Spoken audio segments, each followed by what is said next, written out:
मुख्यमंत्री नायब सिंह सैनी ने हरियाणा निवास में आयोजित महाग्राम महायोजना की समीक्षा बैठक की अध्यक्षता की। बैठक के दौरान 5 महाग्रामों कोहंड जिला करनाल, सौंध जिला पलवल, देघोट जिला पलवल, औरंगाबाद जिला पलवल और खानपुर कला जिला सोनीपत के लिए तैयार किए गए ग्राम विकास प्लानों का विस्तृत प्रस्तुतिकरण दिया गया। मुख्यमंत्री नायब सिंह सैनी ने अधिकारियों को निर्देश दिए कि ग्राम विकास प्लान के अंतर्गत प्रस्तावित सभी भूमि उपयोगों के लिए सेक्टरवार विस्तृत योजना तैयार की जाए। उन्होंने ये भी स्पष्ट किया कि प्लानिंग प्रक्रिया के दौरान गांवों की सांस्कृतिक विरासत, पारंपरिक स्वरूप और स्थानीय पहचान को संरक्षित रखते हुए उन्हें प्रोत्साहित किया जाए। मुख्यमंत्री ने निर्देश देते हुए कहा कि इन महाग्रामों की योजना आधुनिक तकनीक का उपयोग करते हुए ड्रोन सर्वे के माध्यम से तैयार की जाए ताकि सटीक और प्रभावी प्लानिंग सुनिश्चित की जा सके। उन्होंने कहा कि महाग्राम महायोजना के तहत प्रदेश के 21 चयनित महाग्रामों में शहरी स्तर का बुनियादी ढांचा, सड़कें, जलापूर्ति, सीवरेज, हरित क्षेत्र और अन्य नागरिक सुविधाएं विकसित की जाएंगी, जिससे ग्रामीण क्षेत्रों में जीवन स्तर में गुणात्मक सुधार होगा। मुख्यमंत्री नायब सिंह सैनी ने हरियाणा राज्य हर्बल सहकारी संघ के अधिकारियों की बैठक की अध्यक्षता भी की। बैठक में स्वास्थ्य मंत्री आरती राव, अतिरिक्त मुख्य सचिव सुमिता मिश्रा सहित कई वरिष्ठ अधिकारी शामिल रहे। मुख्यमंत्री ने कहा कि अधिकारी अलग अलग प्रकार के औषधीय पौधों की खेती का ब्यौरा क्षेत्रफल अनुसार तैयार करें।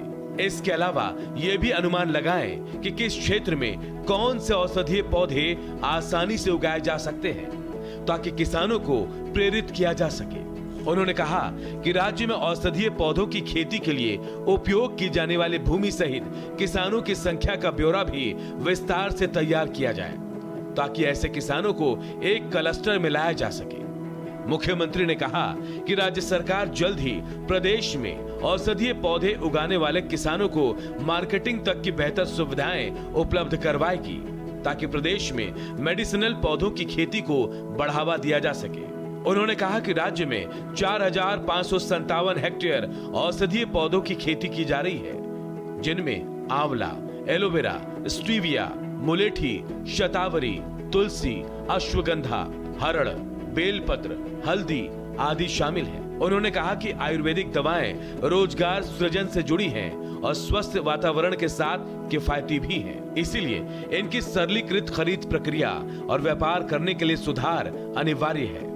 मुख्यमंत्री ने कहा कि राज्य औषधीय पादप बोर्ड का मुख्य ध्येय औषधीय पौधों की खेती को बढ़ावा देना, संग्रहण एवं भंडारण हेतु योजनाओं, प्रस्तावों और कार्यक्रमों को तैयार करने में किसानों को मार्गदर्शन प्रदान करना है। हर्बल फेड द्वारा किसानों के लिए ई औषधि पोर्टल लॉन्च किया गया है, जिस पर अब तक 4,500 किसानों ने 118 आयुर्वेदिक औषधि निर्माताओं ने पंजीकरण किया है। मुख्यमंत्री नायब सिंह सैनी ने हरियाणा किसान कल्याण प्राधिकरण की 4थी बैठक की अध्यक्षता की। इस मौके पर पर्यावरण एवं वन मंत्री राव नरबीर सिंह, सहकारिता मंत्री अरविंद शर्मा, कृषि एवं किसान कल्याण मंत्री श्याम सिंह राणा, सिंचाई एवं जल संसाधन मंत्री श्रुति चौधरी, खाद्य, नागरिक एवं उपभोक्ता मामलों के राज्य मंत्री राजेश नागर, मुख्यमंत्री की ओएसडी वीरेंद्र बड़खालसा मौजूद रहे।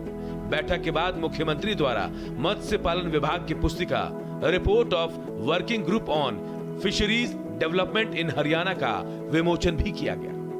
मुख्यमंत्री ने अधिकारियों को निर्देश दिए कि वे किसानों को जैविक एवं प्राकृतिक खेती अपनाने के लिए प्रोत्साहित करें। इसके लिए सबसे पहले पायलट योजना के तहत करीब 5,000 एकड़ में स्मार्ट एग्रीकल्चर जोन तैयार करें। इस जोन के किसानों को प्राकृतिक खेती करने के लिए जागरूक करें कि उनको खेती में घाटा नहीं होने दिया जाएगा। उन्होंने कहा कि वैसे तो इस उपज के किसानों को बेहतरीन कीमत मिलेगी, फिर भी आमदनी में नुकसान हुआ तो राज्य सरकार इसकी भरपाई करेगी।